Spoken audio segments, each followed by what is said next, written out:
फिरौन डूब गया। मूसा अलैहिस्सलाम बनी इसराइल को लेकर आगे बढ़े।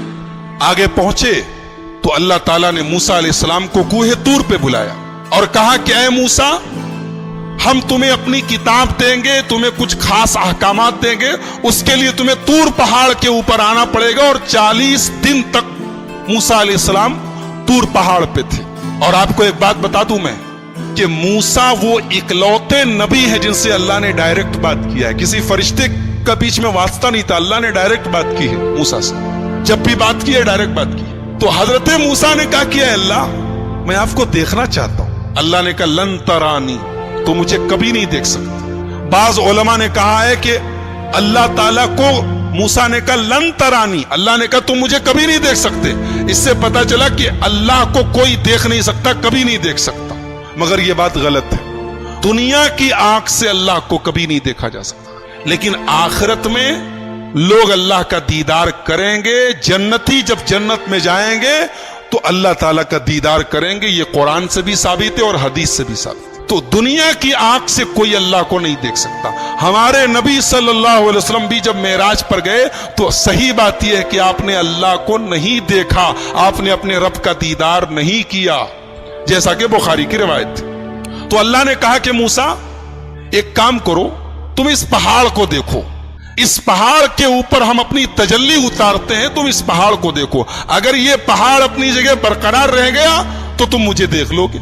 फलम्मा तजल्ला रब्बुहु लिल जबली जअलहु दक्का, जब अल्लाह ने अपनी तजल्ली उतारी है पहाड़ के ऊपर, पहाड़ रेजा रेजा हो गया। वखर्र मूसा सईका, और मूसा बेहोश होकर गिर पड़े।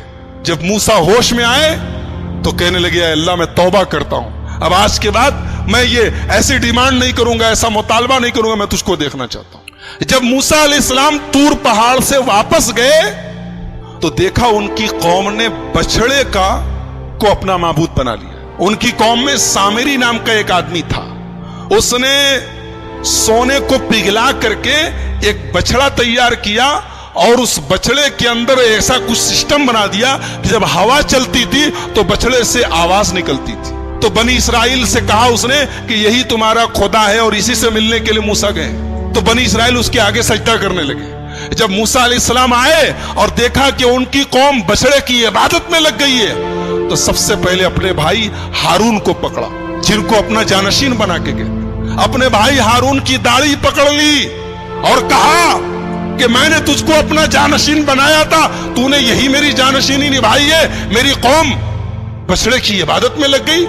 कहा कि मेरे भाई, पहले मेरी बात सुन लो, मेरी दाढ़ी छोड़ दो, मेरा बाल छोड़ दो, पहले मेरी बात तो सुनो।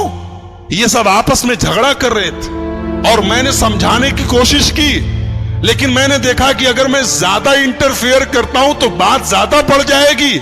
मैंने आपके आने का इंतजार किया, मैंने और कुछ नहीं किया। मूसा अलैहिस्सलाम ने बुलाया सामरी को, बोला ये बता तूने ये क्या किया है, ये तूने बछड़े को क्यों बनाया है? तो सामरी जवाब क्या देता है कि मैंने हजरत जिब्रील के घोड़े के नीचे से मिट्टी ले ली और उस मिट्टी को मिला करके मैंने ये सोने का बछड़ा बनाया है ताकि लोग इसकी इबादत करें। हजरत मूसा ने कहा सामरी से, सुन, आज के बाद तुझे अल्लाह ताला की तरफ से यह सजा मिलती है कि आज के बाद तुझे जिंदगी भर जो छुएगा वो बीमार हो जाएगा। तेरी ये सजा है, तूने बछड़े को माबूद बना के मेरी कौम को शिर्क में डाला। अब तुझे यह सजा मिलती है कि तू जिंदगी भर अनटचेबल हो जाएगा, तुझे जो टच करेगा बीमार पड़ जाएगा। अब सामरी का हाल यह हो गया कि जो उसे छूता था वो बीमार हो जाता था और वो खुद भी बीमार हो जाता था। लिहाजा जब कोई सामरी के पास से गुजरता था वो कहता ला में सांस, मुझको मत छुओ, मुझको टच मत करो।